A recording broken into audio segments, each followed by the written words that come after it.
Alaikum, this is me Salman Hussain Abbasi. So today we are going to learn about the universal design learning. So before starting the topic of universal design learning, so we must focus on this, that what is the universal design learning. So why we are saying that this is the universal design learning. So let's see. Universal design का learning का मतलब ये है कि जो बच्चे class में पढ़ रहे हैं वो किस तरह से पढ़ रहे हैं, किस तरह से मतलब वो प्रैक्टिस को अप्लाई कर रहे हैं. ठीक है. यूनिवर्सल डिज़ाइन फॉर लर्निंग मतलब ये हो गया कि लर्निंग फॉर ऑल होनी चाहिए. ठीक है. जो पढ़ रहे हैं हर एक बच्चा, जो हमें ये कंफर्मेशन करनी है, we must make sure that all students who are present in the class, so they are getting the information by the teachers. Okay. So ये हो गया यूनिवर्सल डिज़ाइन लर्निंग. अभी इन डिटेल हम पढ़ रहे हैं. ये देखें ये क्या बता रहा है. Universal design for learning UDL is built on the three main principles. Universal design learning को जो है तीन असूलों पे बनाया गया है. That help the teachers make a learning accessible for all the students. जो मतलब वो असूल जो असातिज़ा जो क्लास में पढ़ा रहे हैं, ये उनको मदद फराहम करता है कि हर एक जो स्टूडेंट्स को जो क्लास में पढ़ रहे हैं वो आया सही इंफॉर्मेशन उन तक पहुंच रही है या नहीं पहुंच रही है. ठीक है. अगर नहीं पहुंच रही है तो वो कोशिश के लिए जो टैक्टिक्स अप्लाई करनी होती हैं इसमें, वो नीचे हम पढ़ रहे हैं. ये प्रिंसिपल्स कौन से हैं? These principles guide how lessons are presented. ये प्रिंसिपल्स हमें बता रहे हैं कि मतलब हमारा जो लेसन है वो किस तरह से हमें रहनुमाई करनी चाहिए, किस तरह से उन लेसन्स को रिप्रेजेंट करना चाहिए बच्चों के सामने. हाउ लर्नर्स इंगेज, और उन बच्चों को किस तरह से उनको मसरूफ़ करना चाहिए. And how they express their understanding, और हमें ये उनको सिखाना है कि वो जो सीख रहे हैं वो असातिज़ा की तरफ से वो सीख रहे हैं, जो उनको किस तरह से वो एक्सप्रेस करें, वो इज़हार करें, बयान करें. ठीक है. तो प्रिंसिपल्स नीचे दिए गए हैं. The multiple means of the representations and multiple means of engagement and multiple means of expression. So let's see that how they are represent the things before the students, and how students represent their learning before the teachers. So what of the learning?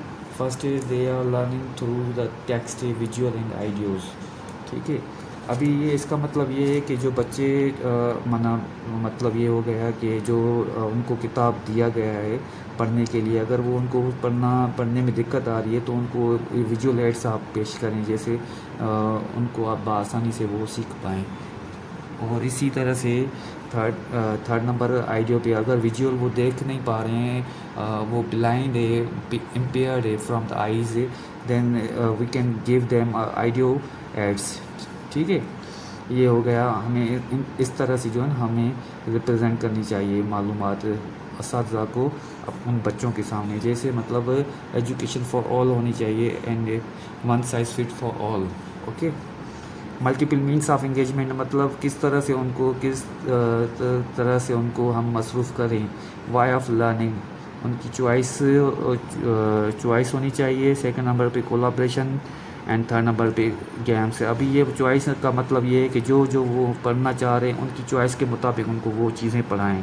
अगर वो कुछ चीज़ें नहीं पढ़ना पसंद कर रहे हैं तो उनको उस वक़्त के लिए लेट इट गो वाली पॉलिसी अप्लाई करनी चाहिए असातिज़ा को.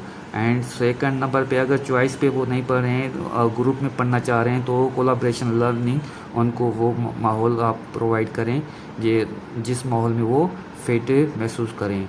अगर इन दोनों में चॉइस में भी पढ़ना पसंद नहीं कर रहे हैं और थर्ड नंबर पे गेम्स में खेलना पसंद कर रहे हैं, ठीक है, तो उनको इस तरह से आप गेम्स खिलवाएँ जो वो गेम भी खेलें और उनके साथ उनकी लर्निंग भी हो. ठीक है. ये हो गया मल्टीपल मीन्स ऑफ इंगेजमेंट. और एक्सप्रेशन क्या होता है? एक्सप्रेशन का मतलब ये कि हाउ ऑफ लर्निंग, मतलब जो वो सीख रहे हैं वो किस तरह से उनको बयान करना चाहिए और किस तरह से वो बयान कर रहे हैं उन चीज़ों को जो वो सीख रहे हैं. अगर राइटिंग के ज़रिए से वो बयान कर सकते हैं how of learning, they can be learned by the writing and they can learn by the speaking and they can learn by the drawing and the pictures. So all these the three principles which has been given in the universal design learning. So these three principles, if teachers applied it while delivering the lectures in front of the students, he can deliver the main extent of the educations and essence of any subjects. So I hope that you have understand the universal design for learning. So it is a very important for those students, for those teachers who are teaching in the schools. So these three principles can could apply while entering the classroom.